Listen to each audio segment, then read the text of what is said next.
What is up, y'all? It's your girl Alina back for another video, and in this one we'll be diving into the 5 things you need to know all around this upcoming October 2022 full moon in the cardinal sign of Aries. In this video we'll dive into why this can be a powerful time for learning about the duality between independence and interdependence, the me, the other, and really striking a balance between that, as we see with all full moons striking that balance. We'll also talk about the type transits surrounding this full moon, along with some custom full moon writing prompts so we can journal together and better align with this energy. You also might notice I am in a new location. I will dive into that at the end of the video as well. But with all of that said, let's dive in. First things first, why is this full moon so important? First up, as many of y'all know, all full moons occur when the moon strikes an opposition aspect between itself and the sun. So this full moon occurs when we see the moon currently in the sign of Aries having an opposition aspect between the sun currently in Libra.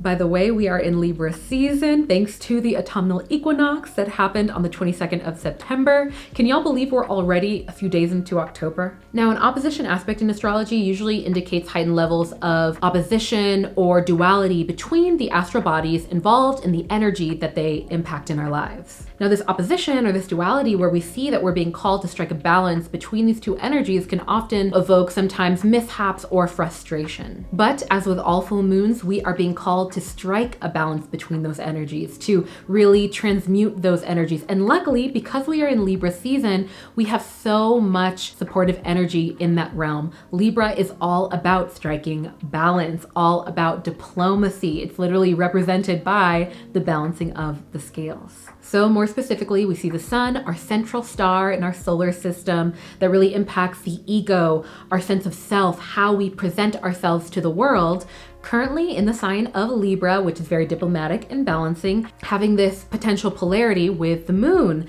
this astral body that heavily impacts our inner world, our emotions, our intuitive abilities. And as with all full moons, we see that the light is at its brightest point in the moon during this time, as it is midway through the lunar cycle.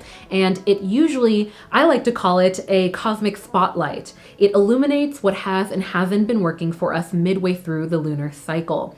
And so during this time, with it also being in Aries, we are seeing these illuminations within these realms of our lives. And not only because of the nature in general of a full moon, bringing up things from our inner world, just as we see the full moon raises the tide, so too can it raise our emotions, raise our inner world, and aid for us to bring things to the surface to finally have those conversations. It's really interesting to see the placements and the transits that also lend itself to those themes. Now, in general, when we see Aries moons, specifically full moons, we can usually experience a heightened level of drive, energy, courage, oftentimes to speak our truth. And so this full moon in general is really inviting us to strike a balance between those two energies. But with all of that said, in general, with this lunation, we often see a heightened level of revelations or things popping up relative to our health, our leadership skills, our ability to initiate things, and generally our relationships. All right, next let's talk the top transits of this full moon. First up, we see Mars, currently in Gemini, squaring off with Neptune, currently in Pisces. Now, a squared aspect in astrology generally indicates heightened levels of challenges or friction between the astral bodies involved. But it is often this friction that usually gives us the pressure or the fire under our butts that we need to actually take action within those realms. So we see Mars, this planet of assertiveness and courage, currently in the sign of Gemini. So bringing in more of that self-assertion, that energy into the realms of our lives relative to our intellect, learning, and communication, squaring off and having this friction with Neptune, the planet of illusions, fantasy, and imagination. And it is currently in the sign of Pisces, so it's really impacting our spiritual world, our emotions. So because we're seeing this friction within the realms of how we assert ourselves, how we push for things, how we usually exert our energy, having this friction with our more imaginative, emotional sides, the emotional realms of our lives, there can often be heightened levels of disillusionment, sometimes lower energy, sometimes even paranoia, oftentimes a clouding of our perception of reality, sometimes a clouding of our perception of communication, as we see that Mars is in Gemini right now, and there's this, friction when it comes to our imagination. During this time, you also might notice that you or others might be leaning more into our imagination, our fantasy, even aspects of our spiritual world, things that involve anything outside of the current dimensions and senses that we currently experience. And some of that might look like escapism, kind of having our heads in the clouds as a form of avoidance of reality, or avoidance of maybe finally asserting ourselves in terms of Mars, and speaking out, or having maybe an uncomfortable conversation, or finally getting to work on that project that we need to be focusing on. All of that to say, when we see a transit like this, usually the best approach is to let it pass, let things play out. Next up, we see Saturn squaring off with Uranus. Now, as mentioned before, square aspects in astrology usually indicate a heightened potential for roadblocks or friction within the areas of your lives that these astral bodies impact, right? Now, with this type of transit, it can often highlight what areas of your life there might be a little bit more friction in, or might not necessarily be working or flowing for you at the moment.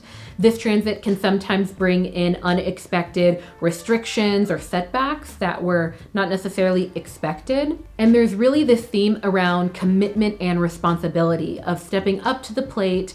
And again, squaring aspects highlight areas where we can take action, can often through this pressure really help us to initiate change or put more energy into an area of our life that we didn't even realize that we were neglecting. So there are pros and cons to this type of transit. Now, we see this type of energy because we see Saturn currently in Gemini, and it's this planet of restriction and maturity, squaring off, having this friction and potential roadblocks with Uranus, currently in Taurus, and it's really this planet of freedom, originality, and change. And so we're seeing this energy of, maybe wanting to change things, maybe we're already on a path of evolving in some way, and we are being faced with some Saturn energy of like, are you doing this in a responsible way? Like, what about the things that you need to handle, that you need to be growing into, right? Like, there's some potential challenges within that realm. So kind of like with the other transit mentioned before involving a square aspect,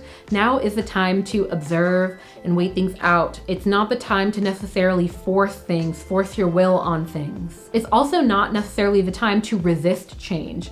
This type of transit, along with some of the others I'm gonna bring up, and full moons in general, bring about oftentimes revelations. They bring things to the surface, right? And we will likely see things brought to the surface within these realms when it comes to responsibility, change, and evolution, and potentially seeing some restriction within that space. And so resisting change can often bring about more of it, but being able to observe and process what you're experiencing and allowing more time to better understand it, maybe talk to other people about it, get new perspectives, usually will be the best approach forward. And finally, we see a grand trine between the Sun, Saturn, and Mars. Now, a trine aspect often indicates easy flowing and even lucky energy between the astral bodies involved. It can often amplify inner creativity, inner fire, the chances for fortune or luck coming about. And I feel like this transit is really what's going to help to make all the other transits a lot more constructive and not necessarily full on restrictive. And that's because when we see a trine aspect, specifically, I'll start with between the Sun and Mars, we often experience this easy flowing drive and energy relative to the Sun impacting, our ego, our sense of self, and Mars impacting our drive and our energy levels. We can often feel more equipped to the task, ready to kind of step up to the plate. Saturn as well being this astral body of maturity, we're really, even though we are seeing these challenges, because there's a trine aspect with the Sun, our sense of self, we can often feel a heightened level of confidence to handle what is there. We can often have more clarity behind what is our why. And one last thing, because we see this trine energy, this easy flowing, even lucky, fortune focused energy, specifically between the Sun, our sense of self, who we are, identity, how we present ourselves with the world, and Saturn, this planet that has to do with our growth, now can be a very energetically supported time to reach out to your elders, to the wise people in your life, to learn through their experience and to just sit back and be a student. There's all about this connection. And we're seeing this energetically supported as well with it being Libra season. The sun is in Libra. It's all about collaboration, connection, emotional intelligence, and learning. And two more things, they're not necessarily transits, but one of them is that Chiron, this asteroid that we see, it's between, I think, Uranus and Saturn, or is it Mars and Saturn? It's currently in Aries. Now, Chiron is considered the wounded healer. It's considered the astral body that really helps us to transmute and learn from our pain and transmute it into strength. There's a lot of fire energy within that, especially in the sign of Aries. And because we see that and the moon in the sign of Aries, there's going to be a lot of fiery energy. And all that to say, now can be a powerful time to kickstart any physical activity. This can manifest as dancing, walking, being out and about. Two of the biggest things that we can do at this time is either tap into our why and dive right in, really facing our shadow, facing what this is, and finally speaking our truth, allowing. And finally, I just wanted to quickly acknowledge that we are currently in the autumn or fall season. So if you are watching this in the Northern Hemisphere, you already know that, the fall season, which began at the autumnal equinox, which was on September 22nd, marks the beginning of a cooler season, leading then into winter. And here in the Northern Hemisphere, during the fall in nature, and I wanted to bring this up, by the way, because as y'all know, I love all things living in alignment with the rhythms of nature and the cosmos. And there's just so many rhythms to life that are way beyond, our workflow, hustle culture, capitalistic sort of like 9 to 5, all that stuff. And tapping back into that, it can heighten our level of self-empathy and grace because we see our tendency mirrored in nature, and we can also mirror nature's wisdom to live in alignment with it to find more balance, right? So all of that to say, I wanted to mention a few things just quickly. And by the way, everything that I mentioned, except for the transits, the nature of the full moon, retrogrades, the seasons, all of that stuff, and the nature of the seasons, everything I'm about to talk about can also be found in the Auralign Astrology Planner, the 2023 line. And all of the things that are aligned with it, actually, I'm just going to tell you right now, it's going to be not only the physical planner, but digital downloads and calendar, so much more. That will all be released at the end of October. So keep an eye out. And if you want to be the first to know when that is released, just sign up down below for that information. Add over. But all of that to say, I wanted to talk about a few things about the fall. So in the fall, we see plants, they start dropping their leaves, right? And that is because during this season, when we have a cold front come in, usually plants draw their energy into their root systems. They get more grounded. They release what no longer serves them. Hence the season or the themes around the fall season of it's really a time to release. We see the harvest moon. We see a lot of these full moons that have this energy around letting go of what no longer serves us, getting grounded, and all of that is in preparation for the winter when things get a lot colder and more intense, right? This is a time of reaping what we have sown, as we see with farmers and those who live in alignment with the land for food and resources do, right? We farmed all summer, we planted all summer, and now we are reaping what has been sown from the land. Now is a time to reflect upon the summer period, what worked and didn't work for us, and what we want to take with us at the closing of the zodiac year and the closing of the normal year. Now, to balance these things out, it's helpful to eat seasonal foods because not only, especially with inflation right now, can they be incredibly affordable, but they're also very balancing. So like I mentioned before, we see more root vegetables coming into season. And so those root vegetables help to ground us. We also can enjoy, I'm sure many of you already have, enjoyed pumpkin spice lattes, pumpkin spice this, pumpkin spice that. Us, in modern day, in Western culture, we call it pumpkin spice, but a lot of these warming spices have been used for centuries all over the world. For example, in Ayurveda, during the fall time, it is often encouraged to consume more warming spices and herbs because they help with heating up the body. They help with circulation, especially as the temperatures get cooler. So All of that to say, now is a beautiful time to enjoy those pumpkin spice lattes proudly, okay? Enjoy that chai, okay?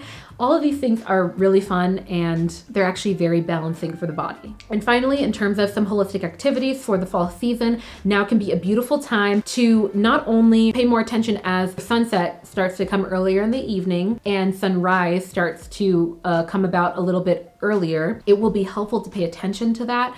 I highly recommend, and I've started taking up morning walks. Getting that early morning sun exposure is very helpful for every single mitochondria, which is in every single cell of the body, to keep us energized. It helps with our circadian rhythm because melatonin is created in our cells as well, activated by the mitochondria. But in traditional Chinese medicine, there is an emphasis on breath work and deep breathing, the strengthening and supporting of the lungs as we go into the fall season. And we see a connection with that relative to the flu season, relative to, certain sicknesses that are going around that can impact our breathing, right? And so incorporating breath exercises, maybe if you are someone who enjoys meditating, or if you don't, going into a practice that focuses on the breath can help to relax the focus onto the lungs and the chest rather than I'm just sitting here silently. And it also helps to strengthen them. Woo, that was a mouthful. But with all of that said, let's go ahead and dive into ways to align with this lunar energy. All right, so for the full moon, as many of you already know, generally a full moon ritual will consist of writing out anything that you're ready to release or let go of midway through this lunar cycle. What has and hasn't been working for you, writing gratitude for what has, but really focusing on anything that you're ready to let go of. If you don't have anything to let go of, leave it. You don't have to do it, right? But these can be things like people, places, certain mindsets, energies, environments, limiting beliefs that this full moon might have clarified for you or pointed out through revelations or things popping up that now you're like, okay, I want to release it. So some ways to align with this energy, I wrote some notes, so I'm going to look over here, is reflecting on over independence. So if you identify as maybe being fearful of asking for help or putting yourself out there, maybe looking to collaborate with others, or you kind of have had this more egoic sense that only you can do it the right way, even though you clearly need some help, this full moon can be a very powerful time to release that sense of, or that need for that independence, release whatever might be holding you back. Maybe that's an energetic block. Maybe that's even some type of energy that was put on you from somebody else or a curse. Like you can really release that and cleanse yourself during the full moon. Next up is building community connections. You can set intentions for interacting more so with your neighbors, really giving back to your community and having more of an energy exchange rather than you just receiving or you just giving, having more of an exchange in relationships. Another thing that can be focused on during this full moon is bringing intentionality into relationships. Now, what I mean by that is basically getting clear about what you want out of a relationship, out of a friendship, a collaboration. How would you benefit from it? What do you enjoy giving to others? How much do you enjoy giving to others? Getting clear on that ideal dynamic and bringing that intentionality into that space. So setting your boundaries, communicating to people how they can love you. There's often this assumption that people should just know how to love you, but I'm sure you've heard of love languages. So all that to say, now is a beautiful time also to set intentions around bringing more intentionality into your relationships. And last but not least, you can also reflect upon how you assert your personal interest and ideas in relationships, collaborations, whether that's in a professional setting or outside of one, maybe even family dynamics. All right, y'all. With all of that said, let's dive into these full moon writing prompts. Now what I'll do is I will have the questions pop up on the screen. When you see them, I invite you to pause the video, write them out, and when you're done, we'll come back. If you have your Auralign astrology planner, you can go ahead and flip to the full moon ritual page to write these things out. And I'm happy to announce that the 2023 line has even more dedicated space specifically for writing out all of these prompts. So I'm really excited to reveal it to you soon, but I'm getting off track. I digress. Let's dive into these full moon journal prompts. Is there anything you're ready to release during this full moon? When was the last time you set a boundary and it worked out well? How do you currently, or how would you like to give back to your community? What does your ideal friendship look like? All right, y'all, I hope you enjoyed those writing prompts. And if you did, be sure to comment down below which ones resonated with you. And if you feel called to share, you can go ahead and write what came up for you with any of them. All right, now usually I answer these writing prompts to kind of catch up with y'all and spark some conversation, but I kind of just wanted to give y'all a quick life update. So as y'all might have noticed, the background is different here, and that is because your girl bought a house. I'll say it again. I bought a house. Okay, I didn't buy a house by myself. Me and my partner, Chris, we bought a house together, but I am so overjoyed to share this with y'all because it would never be possible if it wasn't for y'all, if it wasn't for me being lucky enough to have this job and y'all being interested enough to interact with my work and purchase, you know, my work being the planners and all of this stuff. It's really been culminating up to being able to have this home, and this is my office. I'm probably going to do a separate dedicated video explaining how this house was manifested and how I did it, not only from like a spiritual manifestation perspective, but also as an entrepreneur, as a YouTuber, how I was able to do this, because I had a lot of limiting beliefs, a lot of imposter syndrome around this, thinking that it couldn't be possible. But with all of that said, I'm gonna go ahead and end this video here. So if you made it to the end, let me know by commenting 3 fire emojis. And one more reminder, if you're interested in getting your Auralign astrology planner, just go to either the description box or the comment section. The top comment will be a link to sign up for the email list, so you will be the first to know when these come out. As mentioned before, there will be digital versions of the planner this year in different time zones. There will be wall calendars. There will be a lot more variety. And so the physical planner and the inventory won't necessarily be as broad. And so if you really want a planner, it's going to be important to sign up for the email list so you'll be the first to know as soon as we drop it at the end of October. So all of that said, I will leave you with my favorite quote, and that is, be gentle with yourself, because life is about the journey, not the destination. All right, bye friends.